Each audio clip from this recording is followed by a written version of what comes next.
Hello mga ka-costume, another day, another quick vlog. Since buwan ng wika ngayon, gumagawa ako ng daily vlog. Dahil after nitong event na ito, wala na naman ako ma-vlog. Thank you to Ma'am Ira sa pagre-rentad always dito ng costume. Nag-rent si Ma'am Ira dito, maliit pa ang kanyang anak. Hanggang saan lumaki na ang kanyang anak. Ito, nagdadalaga na. Pag lumalaki na nga ang bata, may sarili na rin silang desisyon. Kasi before, ang nag-choose ng costume niya ay ang kanyang mom na si Ma'am Ira. Pero ngayon ay siya na ang nag-decide nitong costume na ito. Ay siya na pumili ng design. Ito daw talaga yung gusto niya, black and white. Inoferan ko rin siya ng ibang design. Ito talaga yung gusto niya. Pagkakita pa lang niya sa picture daw sa Facebook page ay ito na yung naka-decide na siya agad na ito yung kanyang pipiliin. Ang galing din niyang pumili kasi nga sukat na sukat sa kanya. Modern Maria Clara nga ang kanyang napili na black and white. Inclusion nito ang kanyang petticoat, ball gown, alampay, choker, and payong na black, lace black. Napaka-grateful ko nga nitong sa mga suki ko na ito dahil nga minsan hindi na ako mamumroblema kung may customer ako dahil bigla na lang silang chat-chat or susulpot sa shop. Sa mga naghahanap pa po ng buwan ng wika costume, marami pa po tayong available. Punta lang po kayo sa aking FB page, Cha-Cha Olala. Bali, nasa album, Buwan ng Wika, Costume Part 3. Or pwede na rin kayong dumiretso dito sa shop para makapili kayo aktwal. At pinaka-importante, dalahin po ninyo yung bata para masukatan katulad nito. Dumating nga ito si Ma'am Joy, kapitbahay lang namin ito, halos magkatabi lang kami ng bahay. Bali, isa siyang DepEd teacher and required sa kanila magsuot ng pang-Asian na costume.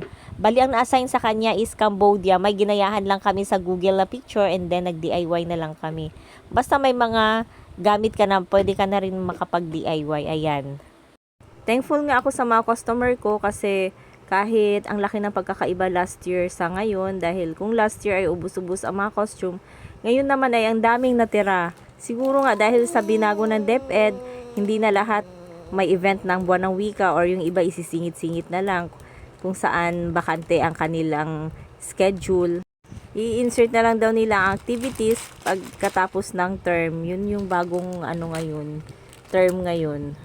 Yung ibang nagme-message nga ay hindi ko nababasa dahil nga napupunta sa spam. Kanina ko lang nalaman na ang dami palang message request.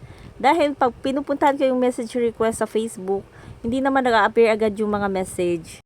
Yung iba, bahaw na bago ko pa mabasa ang message dahil tapos na daw ang event bago ako nakapag-reply. Sa spam message, kahit pupunta din ako sa spam message, hindi siya agad-agad nag-a-appear. Hindi naman siya ganun ka-busy ngayong taon, hindi katulad last year. Pero sa mga nag-PPM po na halos hindi ko mabasa ang message, pwede naman po kayong dumiretso dito, naka-pin post po sa aking FB wall ang sketch ng address, ma-search din sa Google Map, Cha-Cha Olala Collection. Mas okay kasi ngayon kung pupunta na lang kayo at dalahin nyo yung bata para masukatan. Dahil nga kuhang-kuha ang sukat ng bata, lalo na padala nyo dahil nasukatan siya sa kanyang body frame. Katulad nitong bata, nasa 5 years old lang ata itong bata, pero ang kanyang body frame ay nasa 10 years old. Katulad nitong bata, 5 years old lang, pero ang sinuot niya ay pang 10 years old na size dahil nga malaki or chubby na bata. Hindi naman ibig sabihin na pag sinabi mong 5 years old, ibibigay din natin 5 years old na size. Nakadepende pa din yun sa laki na katawan ng bata. So ito nga inapili nila, sinag, ayan na color, may color ng flag. August 28 ang date event nila, so pina-reserve nila, pick up nila 27. That's all for today. Thanks for watching.